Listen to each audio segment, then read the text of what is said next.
So today we're going to be changing our pneumatic tire to the CLOUDWHEELS, and it's a very easy process. Just follow me step by step and we can get this done in like 10 minutes.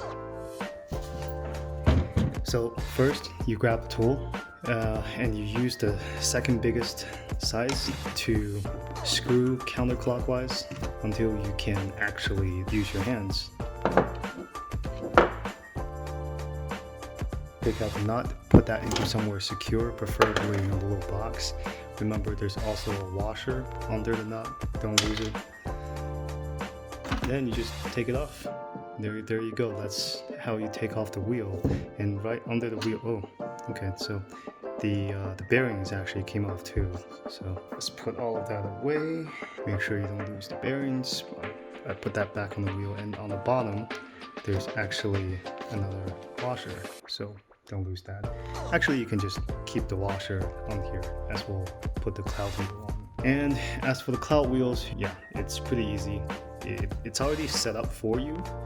In the case that it's not, I'll show you what to do. You kind of just put this, just the width of the bearings on this thing, and you wiggle it. You pry it left, pry it right, or as some people call it, you wiggle it. And when you wiggle it, you can wiggle it loose, right? And wiggle it loose, and there's also a baser within the wheel.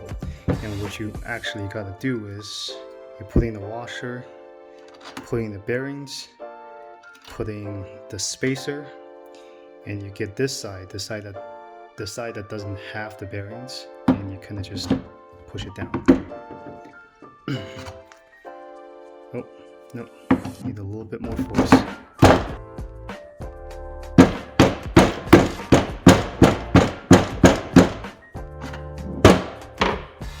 Cool, so that's on, and all you gotta do is align that spacer, make sure it's aligned, and put that in there,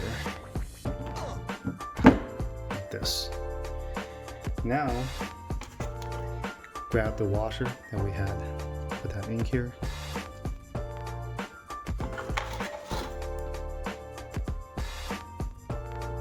Grab the nut, and we'll put it back on here.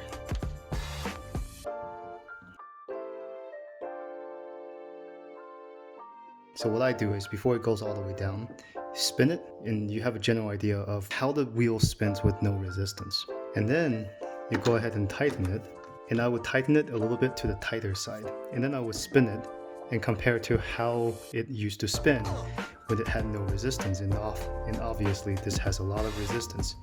It doesn't have a lot of side motions, but it doesn't spin as much anymore. And I will let it loose by half a circle and spin it. This looks great.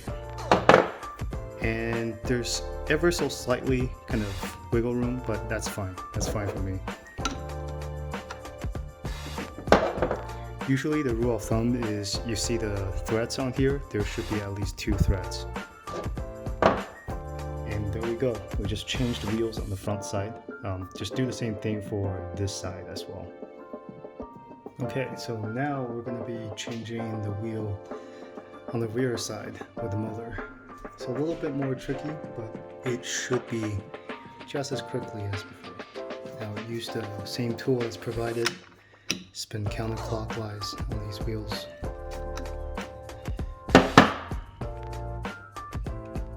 Keep it in a safe place. Also have a washer. Also make sure you keep it in a safe place. So as of this moment, you can just kind of slowly rotate and lift. Rotate and lift. And then you have it out. Here is the gear, and here is the belt. Remember, there's a washer on here.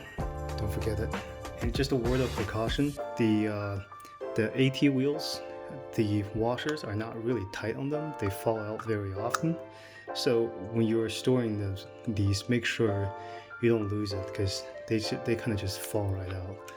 So make sure you don't lose it. Now what we need to do is to remove this cap and then loosen up the motor bracket. And you're going to be doing that with a hex wrench.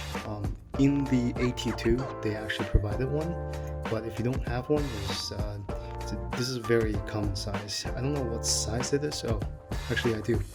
It says 3mm. So you're going to take the 3mm size and you're going to just remove the cover. Actually, if you wanted to keep this cover, I'm pretty sure it will work too. It's just the cover for CLOUDWHEELS is going to cover a lot more of the motor gear than this one. And that may or may not be a good thing to some people. And make sure you save these. You're going to be needing these. Okay. Have this thing removed. Keep them in a safe place. I'm just going to use compressed air to blow this out real quick. If you don't have compressed air, you can just use a towel. Quickly clean the surroundings. Make sure there's no dust. And, Okay. Now, use the same 3mm hex wrench and loosen up the motor bracket.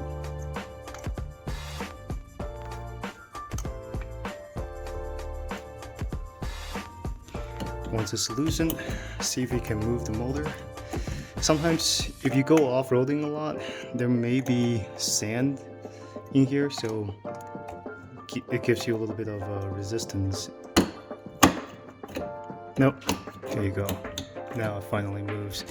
It just takes a little bit of wiggling for it to finally move. So next up, what you need is the belt and the pulley. Right? So what you're going to do is you're putting the belt and then you're putting the pulley,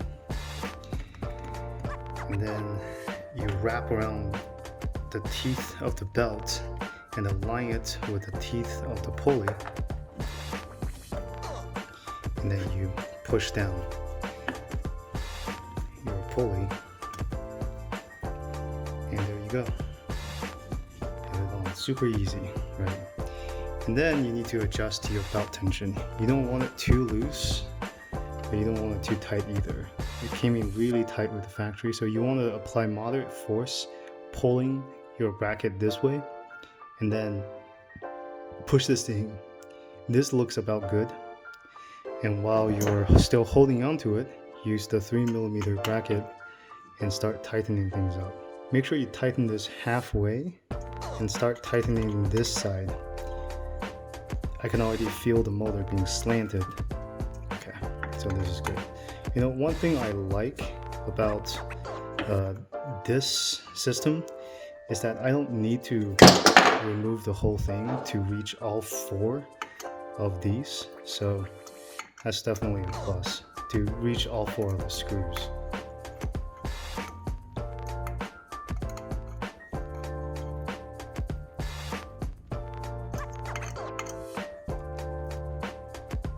Some people recommend Loctite, but for this instance, I don't recommend Loctite because your engine bracket is going to need to be in different places for your CLOUDWHEELS or pneumatic wheels.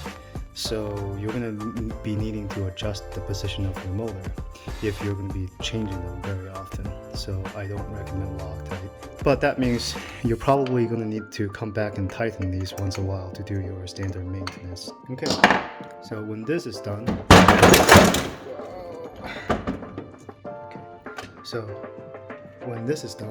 you want to grab your wheel and you want to just push them in. There we go. There we go. And then what we need to do is to put the washer back in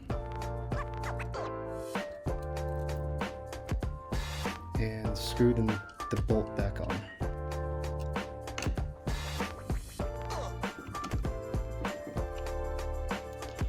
Usually when you see about 2 threads, that's enough. And then make sure it doesn't wiggle up and down. Now what you need to do is you need to grab the cover. Remember, the AT cover looks like this, and the CLOUDWHEEL cover looks like this. And you want to use the same screws that you took off. Put them in here first. Put it on the cover. Use your hex wrench tool. Make sure you use the 3mm.